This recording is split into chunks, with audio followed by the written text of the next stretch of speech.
Olá, sejam bem-vindos a mais um Emagreça da Teoria Prática. Aqui nós discutimos um conjunto de estratégias para você aprender a emagrecer. Eu sou Flávia Cunha, médica endocrinologista, e hoje a gente vai falar sobre gordura no fígado. Já tem um tempo que estão me pedindo para falar de gordura no fígado, e aí chegou a semana aí da gordura no fígado. Como é que a gente pode eliminar ou pelo menos melhorar, diminuir essa gordura?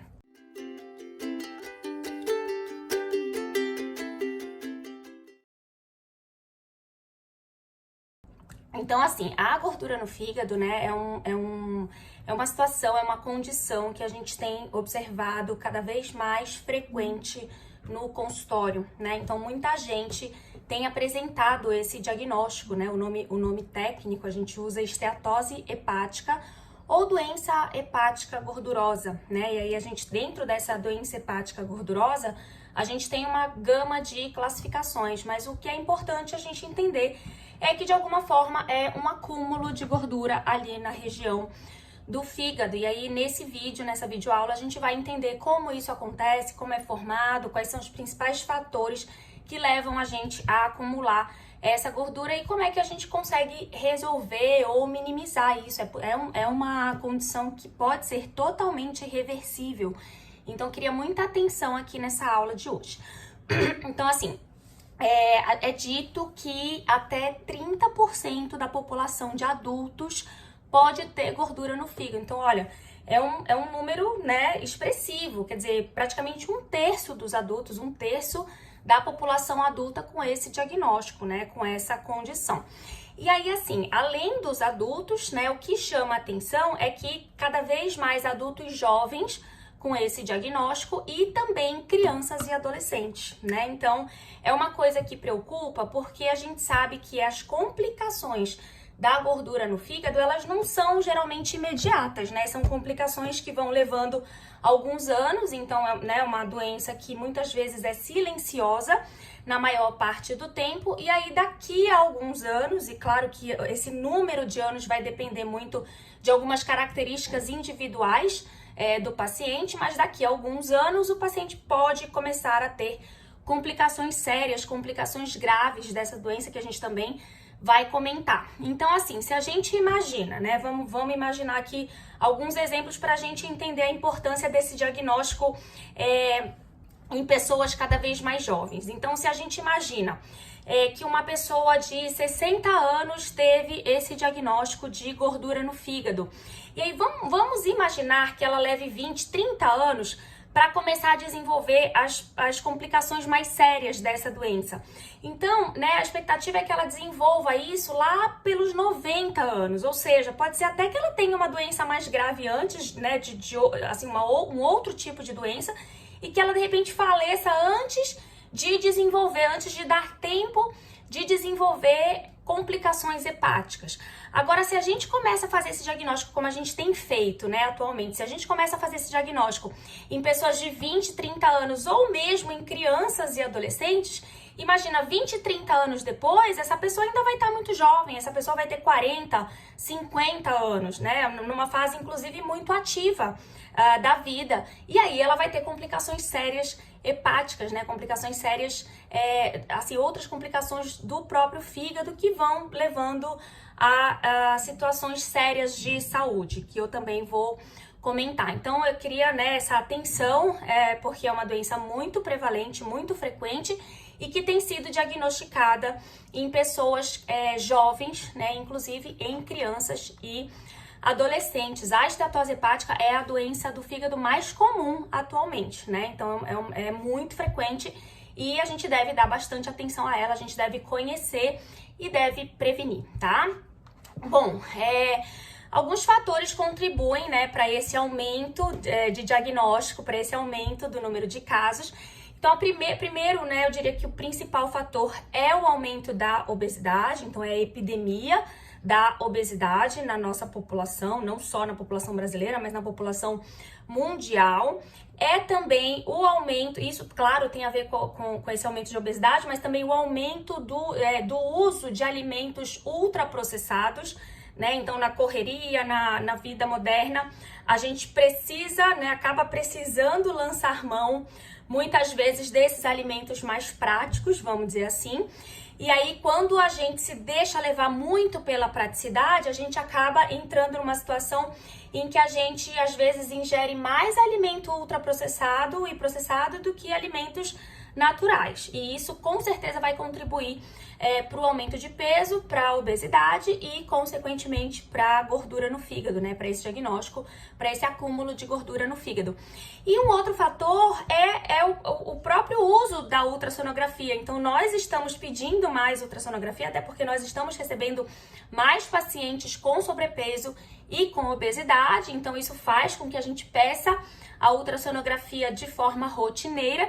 E aí, claro que a gente faz mais o diagnóstico porque a gente pede o ultrassom, né? Então, o ultrassom de abdômen é o exame, assim, que a gente utiliza na prática para fazer esse diagnóstico de gordura no fígado, tá? Bom, e por que a gente pede, né, esse ultrassom? Porque justamente pelo que eu falei no início, é uma doença silenciosa, né? Então, se eu não peço o ultrassom, eu não faço esse diagnóstico. A pessoa pode passar anos e anos com essa condição, né, com essa gordura no fígado, e não vai diagnosticar, não vai saber se ela não fizer esse ultrassom de abdômen. E aí, por que é importante, né, a gente ter esse diagnóstico o quanto antes? Porque a gordura no fígado, ela está relacionada a outros riscos de saúde. Então, né, no início aqui do vídeo eu estava comentando sobre as complicações hepáticas, né, mas essas complicações, elas são tardias, como eu comentei, só que a gente vai ter complicações mais precoces, né? E aí não relacionadas ao fígado diretamente, mas sim a parte metabólica e a parte cardiovascular, né? Então, a gordura no fígado, ela tem uma relação muito forte com diabetes, né? Com risco para desenvolvimento de diabetes, justamente porque ela tem na sua fisiopatologia a resistência insulínica. Então, a resistência insulínica, que eu vou comentar mais profundamente aqui também, ela tem total relação com o acúmulo de gordura no fígado e com o desenvolvimento do diabetes, que na verdade ela é um passo anterior ao desenvolvimento do quadro de diabetes, né? Então, elas estão ali bem juntas, bem grudadas, então, né, acaba que uma é risco para a outra. Além disso, né, hipertensão, dislipidemia e doenças cardiovasculares, infarto, derrame. Então, isso pode acontecer, essas complicações podem acontecer de forma mais precoce, antes mesmo daquelas complicações do fígado, né, especificamente. E quais são essas complicações do fígado, né, que eu ainda não comentei? Então, assim, essa gordura, ela pode evoluir para uma inflamação do fígado, e essa inflamação pode evoluir para uma fibrose, que na verdade vai evoluir para uma cirrose. Então, quando a gente já está nesse estado fibrótico, esse fígado, na verdade, ele já está cirrótico, né? E aí, além da cirrose, alguns pacientes podem ter também tumor de fígado, né? Câncer de fígado. Então, são complicações bem sérias e que dão, né, bastante sinal e sintoma ruim e piora muito a qualidade de vida dessa pessoa, tá? Então, ter essa noção, essa ideia de que essa gordurinha no fígado, ela não tá paradinha lá, ela não é inocente.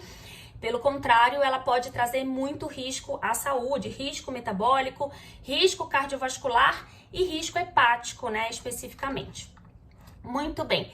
Quem vai evoluir grave, quem não vai, como é que acontece isso? Isso depende de muitos fatores, né? Então, depende, por exemplo, daquilo que eu estava falando, da idade ao diagnóstico. Então, quanto mais cedo, maior a preocupação, porque você vai ter tempo de vida, né? Em tese, você vai ter tempo de vida para manifestar essas complicações. Então, uma coisa importante aí ficar na cabeça, a idade. Claro que a genética, né? A gente sempre vai falar da genética, porque tem gente que vai ter uma facilidade de desenvolver essa gordura, né? Mesmo não engordando tanto, tá? Então, aí entra o papel da genética, certo? Agora, claro, né, eu sempre gosto de trazer, não vamos culpar a genética como única, né? A minha genética é ruim, paciência, vou morrer assim e não tenho o que fazer. Não, né? É a genética junto com um ambiente ruim. Tá? E aí, como eu não posso, a princípio, mexer nessa genética, eu posso mexer nesse ambiente ruim, porque aí, indiretamente, eu mexendo nesse ambiente ruim, eu melhorando esse ambiente ruim, eu melhoro a minha genética, certo? E o que é melhorar esse ambiente ruim? É melhorar os hábitos, que aí a gente vai falar no final dessa videoaula. Então depende, né? Depende de idade, depende de genética, depende do grau de agressão ao fígado através da alimentação, que era isso que eu tava comentando agora, depende do grau de obesidade, e aí eu diria principalmente da obesidade abdominal, da obesidade visceral. Então a obesidade concentrada na barriga, ela é um risco maior diretamente para esse desenvolvimento de gordura no fígado do que a obesidade geral, tá? Então tem gente que tem uma obesidade, vamos dizer assim, mais espalhada, né? Não necessariamente concentrada na barriga, e aí, em tese, tem menos risco de desenvolver a gordura no fígado do que pessoas que às vezes são até magras, né? Você olha, parece uma pessoa magra, mas ela tem aquela barriguinha, aquela concentração de gordura na barriga. Essa pessoa está em risco, provavelmente, de desenvolver gordura no fígado, tá? E depende também do grau de atividade física, porque aí a gente vai, quando a gente entender como ela se forma, a gente vai entender que você, de alguma forma, consumir a energia, consumir as calorias, por exemplo, através da atividade física, é uma forma de você diminuir esse acúmulo de gordura no fígado, tá? Bom, quando a gente tem essa gordura acumulada, o que acontece, né? Essa gordura no fígado, ela vai machucando as células do fígado. O nome dessas células são os hepatócitos. Então, hepatócitos são as células do fígado. E aí vai acumulando gordura e vai machucando, né? Vai, de alguma forma, inflamando essas células. E aí essas células passam a não funcionar corretamente. Algumas dessas células começam, inclusive, a morrer. E aí você pode ter, né, disfunções hepáticas, né? O fígado pode não funcionar na sua melhor performance, vamos dizer assim. E aí, qual que é a importância do fígado, né? O fígado, a gente sempre ouve, né? Ele tem várias funções, a gente sempre ouve dizer da importância do fígado. Ele tem muitas funções no corpo, então eu selecionei algumas aqui só para comentar. Então ele participa da própria digestão dos alimentos, ele é importante na produção de proteínas, olha só. E as proteínas, elas atuam, quando a gente fala de proteína, a gente já lembra de músculo, né? Mas não é só isso, as proteínas, elas atuam no corpo inteiro, todos os nossos mecanismos, né? Toda a nossa biologia, ela funciona dependente de proteína, dependente de enzima. As enzimas são proteínas, são uma forma de proteína. Então, todas as reações químicas no nosso corpo dependem de proteínas, é importante para tudo, né? E o fígado produz muitas dessas proteínas. Então, olha só que função importante. Coagulação do sangue, ele produz substâncias que participam da coagulação. Olha que importante também, né? Metabolização de medicamentos, eliminação de substâncias tóxicas, né, de toxinas do nosso corpo, isso também é uma função super importante. E ele atua também, né, fazendo a reserva de energia, e isso tem tudo a ver com esse mecanismo de guardar gordura no fígado, que a gente vai entender, e também transformação de nutrientes, né, dependendo da nossa necessidade, ele transforma um nutriente em outro, isso também tem relação com essa formação de gordura, com esse acúmulo de gordura no fígado, que eu vou tentar explicar aqui de uma forma simples, né, não técnica, para vocês entenderem. Bom, então vamos lá, vamos entender essa parte um pouquinho mais difícil, mas na verdade eu acho que vai ser bem simples, tá? Então coloquei aqui no meu roteiro de uma forma simples para que qualquer pessoa entenda sem nenhum conhecimento técnico específico. Então, olha só, a gordura no fígado é o acúmulo de gordura, né? Então, isso é meio óbvio, né? O termo já diz o que é.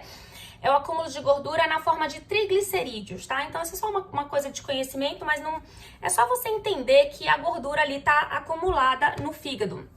Isso é proveniente, eu acho que essa parte é a mais importante para entender como é que se forma. Isso é proveniente de um desbalanço entre a gordura que chega no fígado e a gordura que é removida do fígado. Então, assim, em algumas situações no nosso corpo, a gordura chega no fígado para ser, de alguma forma, vamos dizer assim, armazenada.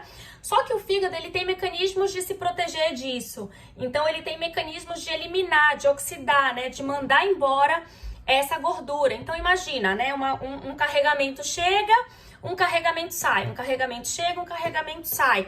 Quando ocorre um desbalanço, ou seja, chega demais e ele não consegue eliminar essa quantidade inteira, a gente vai ter um acúmulo dessa gordura no nosso fígado, né?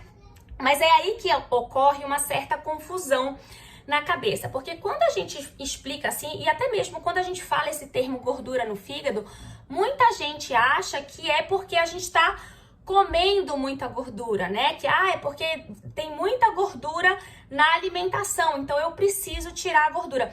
E não é tão simples assim, não é fácil desse jeito. A gente tem que lembrar que o fígado, ele tem aquele poder de transformar um nutriente em outro, né? Então, o que eu quero que fique claro é que não é só gordura, tá? Então, qualquer tipo de energia, qualquer tipo de excesso de energia, não interessa de onde vem, não interessa se vem da proteína, não interessa se vem da própria gordura, não interessa se vem do carboidrato. O que quer que seja que venha em excesso, a gente vai acumular na forma de gordura. E aí eu vou explicar como é que essa mágica acontece. Então, nesse momento, eu quero só que você entenda que qualquer excesso de comida, não interessa de qual substrato, de qual fonte venha, qualquer excesso de comida vai ser transformado, vai ser acumulado no nosso corpo na forma de gordura, inclusive na forma de gordura hepática, tá? Então, vamos lá, né? A gente já sabe que o excesso de comida, né? Ou seja, o excesso de comida que não consegue ser utilizado, né? Então, lembrar que a gente sempre come, mas a gente utiliza isso na forma do nosso metabolismo basal, na forma de exercícios, de atividades no dia a dia. Mas, assim, se eu tô comendo mais do que o meu corpo tá conseguindo usar, então eu vou ter esse acúmulo, né? E aí o que acontece no meu corpo? Primeiro mecanismo que acontece quando eu tenho esse excesso. Eu vou acumular gordura no corpo, né? Que é quando eu engordo, quando eu ganho peso, quando eu ganho gordura. E aí nesse momento nem interessa onde eu vou acumular, eu só quero que imagine que esse excesso de comida que não é todo utilizado, ele se concentra no meu corpo na forma de gordura. E aí, à medida que eu vou engordando, eu vou entrando num estado de resistência insulínica, ou seja, a insulina, ela não consegue agir adequadamente nos tecidos. E aí, vamos lembrar quais são as funções, o que a insulina faz no nosso corpo. Então, primeira coisa, ela joga glicose para dentro dos tecidos para ser utilizada na forma de combustível. Então, essa glicose, né, que vem dos alimentos, ela é jogada para dentro dos tecidos para o tecido utilizar como um combustível. Imagina a glicose como uma gasolina, como um álcool que vai ser utilizado, né, como um combustível pelos tecidos. Quem permite que isso aconteça é a insulina. E além disso, ela promove estoque de gordura daquilo que não foi utilizado de imediato nos tecidos, tá? Então é importante lembrar desses conceitos. É como eu gosto de comparar com dinheiro, né? Então é como se chegasse um carregamento, vamos dizer assim, de, sei lá, 2 mil reais, vai. E aí naquele dia eu usei só 1.200, ou seja, todo dia tá chegando 2.000, mas eu tô usando só 1.200, então eu tô acumulando 800. Esses 800 que sobram, vamos dizer que eu vou guardar num cofre, num depósito.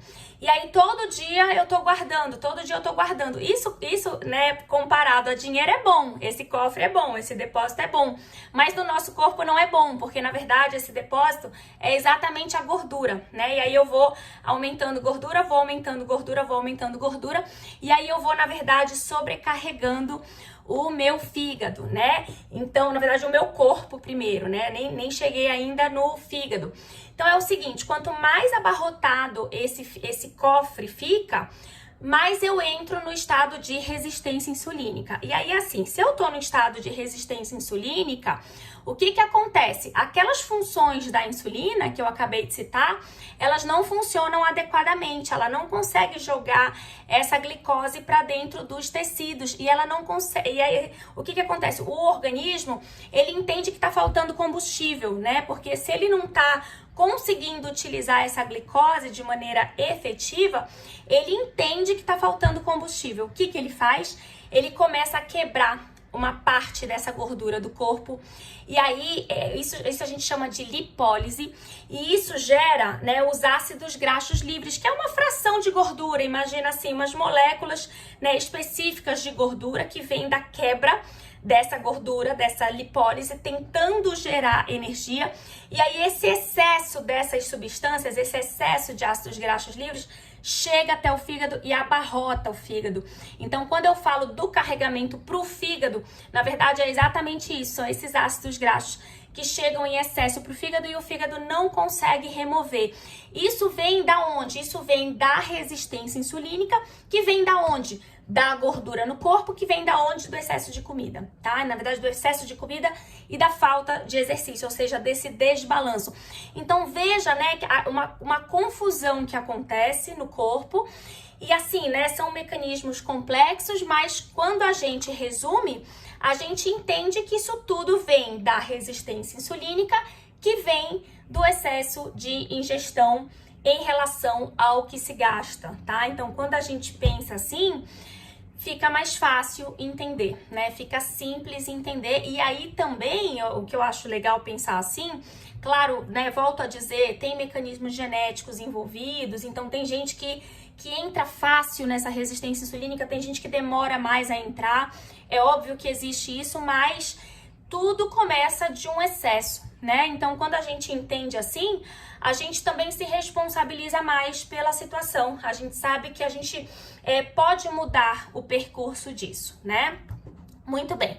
Então, acho que esse desenvolvimento, né, da gordura no fígado ficou claro, e as principais causas eu acho que também ficaram bem claras, tá?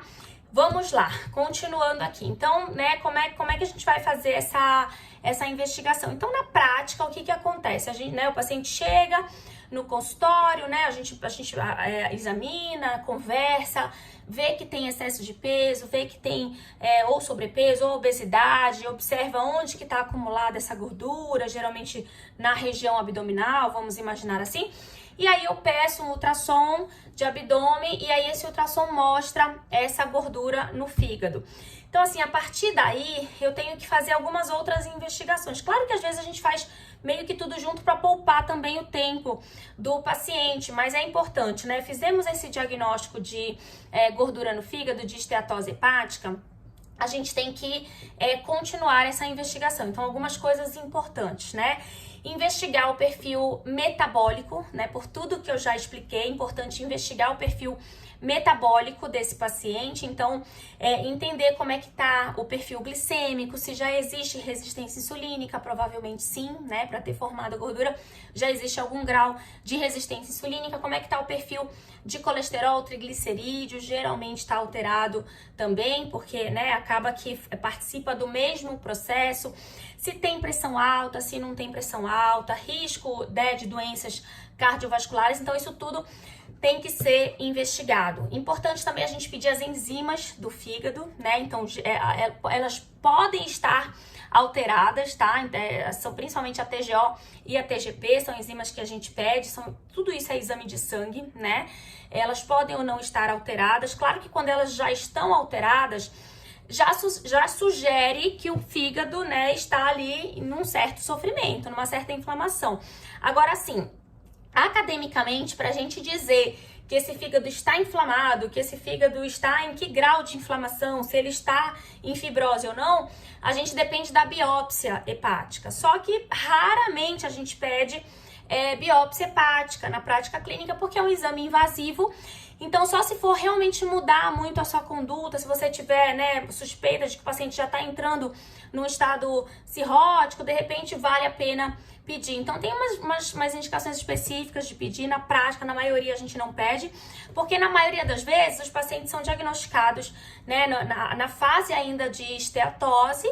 Até pode haver uma esteatohepatite, mas que a gente sabe que são situações totalmente reversíveis se a gente consegue fazer esse paciente perder peso, melhorar a alimentação e aumentar o gasto calórico, né? Ou através de exercício físico, de preferência seria isso, ou através de atividades do dia a dia, tá? Então, é importante a gente fazer essa investigação. Outra coisa importante, descartar álcool.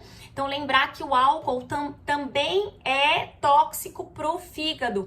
E aí, muitas vezes, a gente tem uma combinação, na verdade, do álcool com a alimentação. Então, muitas vezes o paciente está acima do peso, tem uma alimentação ruim, tá sedentário e bebe de vez em quando, ou bebe com uma certa frequência. Então, a gente não tem uma lesão hepática só por conta do álcool, mas também a gente não tem uma lesão hepática só por conta da alimentação. É muito frequente a gente ter a combinação desses dois, tá? Descartar hepatites virais, né? Então, a gente também tem que pedir as sorologias, né? Hepatite A, B e C, principalmente B e C. Mas na prática, o que a gente, pelo menos assim, no consultório de endocrinologia, a gente tem visto, na maioria das vezes esses exames vêm negativos, então a gente vê que é uma questão de hábito mesmo, de alimentação, de acúmulo de gordura, que são coisas que a gente pode, né, mexer, melhorar e de repente diminuir ou até reverter essa gordura no fígado, né? Lembrar também observar a circunferência abdominal, né? Que é um marcador de acúmulo dessa gordura, então até mais do que, como eu comentei, até mais do que a gordura, do que o IMC do paciente, né? Do que a obesidade geral. Eu já tive, né, pacientes com graus avançados de obesidade, mas era uma obesidade mais espalhada, era uma obesidade de acúmulo no quadril, na coxa, nos braços, e não tinha praticamente acúmulo de gordura visceral, e esses pacientes não tinham gordura no fígado. E eu já tive pacientes, né, tenho inclusive pacientes magros, né, você olha, o paciente é magro, às vezes tem no máximo um sobrepeso, ou até não, tem IMC normal, mas tem gordura acumulada central, gordura acumulada na barriga, e vai fazer um ultrassom e tem esteatose hepática, né? Então é bem interessante você ver uma pessoa magra com esteatose, só que tem gordura na barriga, e você vê uma pessoa com obesidade, só que não tem esteatose. Óbvio que quanto maior o grau de obesidade, quanto maior o IMC, em tese maior o risco de acumular gordura hepática, mas tem também que lembrar da distribuição dessa gordura, onde é que está a distribuição dessa gordura. Bom, já falei sobre a capacidade de reversibilidade dessas condições, né? Então, lembrar que, principalmente nessas fases iniciais em que a gente não tem ainda evolução para fibrose, para cirrose, a gente tem capacidade de reverter esse quadro. Inclusive, a gente vê isso muito frequentemente depois da cirurgia bariátrica, justamente porque a cirurgia bariátrica, além de fazer perder muito peso, melhora a resistência insulínica. Então, ela resolve os dois principais problemas da gordura no fígado. Por isso que ela é tão efetiva para reverter esteatose hepática, para reverter gordura no fígado, né? Mas não é a única possibilidade terapêutica. Então, a gente também pode fazer muita coisa, mesmo sem cirurgia, a gente pode melhorar muita coisa para poder diminuir essa gordura hepática. Então, como é que é o tratamento, né? Agora que a gente já entendeu como se forma a gordura, fica muito mais fácil a gente entender como tratar. Óbvio que existem remédios, né? Então, assim, o que a gente tem que pensar é assim, tudo que vai atuar para diminuir gordura corporal, tudo que vai atuar para emagrecimento, tudo que vai atuar para melhorar a resistência insulínica, direto ou indiretamente vai melhorar a gordura no fígado, ou vai até eliminar a gordura no fígado. Então, assim, a gente tem possibilidade de usar remédios, sim, né? Então, remédios, inclusive, que tratem resistência insulínica, que tratem o acúmulo de gordura, que ajudem no emagrecimento, sim, são todos bem-vindos. Tem remédios também que mexem ali que são antioxidantes, né? Então, que mexem ali nos mecanismos de oxidação do fígado, vamos dizer assim. Mas eu nem quero entrar muito a fundo nessa questão de medicamento, porque eu acho que isso é uma coisa que tem que ser discutida diretamente com o médico. Então, o que eu queria trazer aqui, né, são dicas de modificação de estilo de vida, dicas alimentares, coisas práticas que a gente tem que lembrar. Quem já tá com esse diagnóstico de gordura no fígado tem que lembrar, tem que colocar isso na sua rotina de vida para tentar melhorar, tá? Então, é dito que se você perder pelo menos... Então, assim, tem estudo que mostra que se você perder 5% do seu peso, tem estudo que mostra 7% do peso, tem estudo que mostra 10% do peso. Então, isso já seria efetivo para reduzir a gordura no fígado. Então, vamos pensar de 5 a 10%. Vamos tentar pensar em 10%, né? Não é fácil, mas é possível, né? Então, vamos imaginar uma pessoa de 100 quilos, seriam 10 quilos. Seriam 5, 7, 10 quilos, né? Nessa lógica, tá? Então, assim, para quem pesa 100 quilos, você fala assim, perder 10 quilos é difícil. Realmente é difícil, mas para quem pesa 100, não é tão difícil para quem quanto para quem pesa 70, por exemplo, né? Então, assim, proporcionalmente, é pouco peso para quem pesa muito. Vamos pensar assim.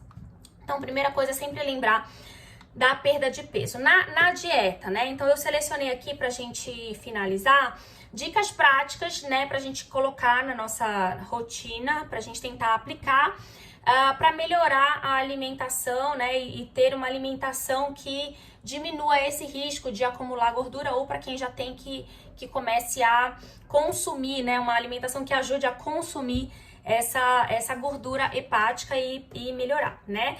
Então, assim, não existe nenhum alimento isolado, alimento único que vai ou gerar gordura no fígado ou resolver a gordura no fígado. Não existe vilão, não existe mocinho, tá? Não é um alimento único que vai resolver, é uma combinação de alimentos. Lembrar daquilo que eu comentei, não adianta tirar gordura. Então, por exemplo, se o seu problema tem sido excesso de carboidrato, e aí se você fica com essa ideia de que a gordura no fígado tem que eliminar a gordura, se você elimina a gordura, você vai acabar colocando alguma coisa no lugar da gordura. E esse alguma coisa pode ser mais carboidrato. Então, na verdade, você vai até piorar a sua situação, tá? Então, esquecer que tem que tirar sua gordura não é isso, né? Então, depende, na verdade, do excesso que você tá cometendo. Mas eu vou colocar aqui coisas gerais que qualquer pessoa pode fazer e que vai melhorar a rotina alimentar e, portanto, vai diminuir o risco de acumular gordura no fígado. Primeira coisa, incluir vegetais. Então, lembrar que eles, por si só, já têm ação antioxidante, né? A gente adora tomar uma pílula, né? Uma cápsula de alguma coisa antioxidante, e a gente tem isso na nossa alimentação, só que a gente acaba não fazendo uso, né? Então, tentar, pelo menos, escolher 2 vegetais, sei lá, tomate, cenoura, alguma folha verde, qualquer coisa para você colocar na sua rotina alimentar. Tentar pelo menos 1, 2 vezes ao dia comer isso, colocar no prato de comida, ou bater num suco junto com uma fruta, enfim. Tentar acrescentar isso. Lembrar que ele tem ação antioxidante, anti-inflamatória, melhora resistência insulínica, tá? Então é uma coisa que a gente tem que usar. Gorduras. Existem tipos e tipos de gordura, então é importante a gente conhecer minimamente. A pior é a gordura trans, todo mundo já conhece bastante, né? Ainda existem alimentos que têm gordura trans, né? A gente tem que ficar ligado, geralmente sorvete, biscoito, então são coisas que a gente vai evitar, né? Não é que não pode comer, eu tomo sorvete, eu como biscoito, mas assim, é uma coisa rara, não faz parte da minha rotina, praticamente nem tem aqui na minha casa. Eventualmente eu compro, deu uma vontade eu compro, mas depois não fico comendo, não fico aquele hábito, né? Aí depois da gordura trans vem a gordura saturada. Geralmente a gente encontra isso nas carnes e nos produtos lácteos. Tem gente que é radical e fala assim, vou tirar gordura saturada. É um grande erro, né? Porque você tem algumas carnes magras que vão te ajudar a dar saciedade, te ajudar no emagrecimento. Então é um grande erro você ser radical e tirar, porque aí você perde a oportunidade de algumas coisas boas dentro daquilo, né? As carnes, elas têm algumas vitaminas que só elas têm, né? São vitaminas importantes para o corpo.